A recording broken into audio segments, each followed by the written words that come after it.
What you eat and drink can make a huge difference as you try to stay healthy during the coronavirus scare, says dietitian Maya Feller. First tip, drink lots and lots of water. Hydration is going to be incredibly important because water is important for all of our cellular functioning. So making sure that you get, if you're a woman, 2 liters of water per day, and a man, 3 liters of water per day. 2 liters? 2 liters. That's a lot of water. This is the equivalent of 2 liters of water, just over a half gallon. And 3 liters is about 3/4 of a gallon.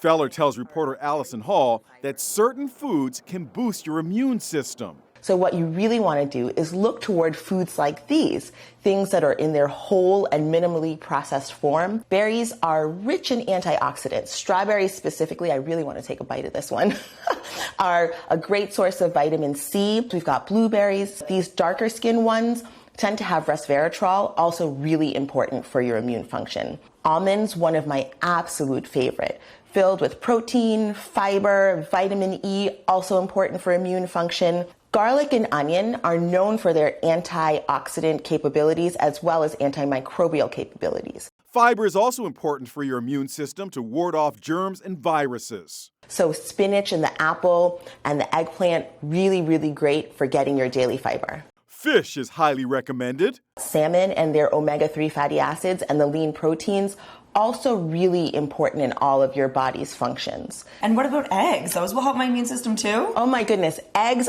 actually eggs are like a little superfood. They've got choline, they have so many vitamins and minerals in there.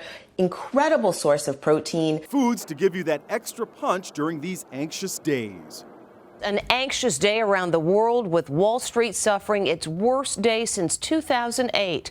Concerns for the economy due to coronavirus have been exacerbated by an oil price war. And while the number of coronavirus cases continues to decline in China, there have been spikes in Italy, Germany, and in Spain. Here in this country, 34 states report at least one case, and health experts say the best way to prevent the spread is to keep a safe distance from one another. Megan Alexander on what that means. No more hugs. We're going to do the show from up here. I won't be able to hug you and shake hands and all of that. Talk show host Tamron Hall today announcing she's keeping her distance from the audience. We are just changing the way we're interacting until, more is known and we can figure this out. The same goes for Kelly Ripa and Ryan Seacrest. They walked onto their show with their hands held high, as if they were doctors going into surgery, and then debated about how to greet their guests. Do we hug him? Do we elbow? Do we hip check? It's social distancing in action, the new coronavirus buzz phrase. Mandatory social distancing. Social distancing. Social distancing. Across the USA, festivals, conferences, sporting events, and vacations are being canceled. Colleges and schools are shutting down. All this, together with an oil price war, has Wall Street seriously spooked. U.S. markets are on track to have their worst day in more than a decade. The short-term risk here is we could have a 1/4 downturn of a recession, because when people don't go out, they don't go to crowded areas, they don't do what they normally do in an economy, that's the fear factor. Around the country, the prudent thing to do is self-quarantine if you think you've had contact with a known coronavirus patient, and to stay home if you're suffering a fever or flu-like symptoms. But how do you keep from going stir crazy? Les Trent spoke with a couple who are healthy, but they're staying home after being at synagogue with a man now hospitalized with the virus. And here's how they're coping. This is one way Ellen Heilman copes with self-quarantine: gardening.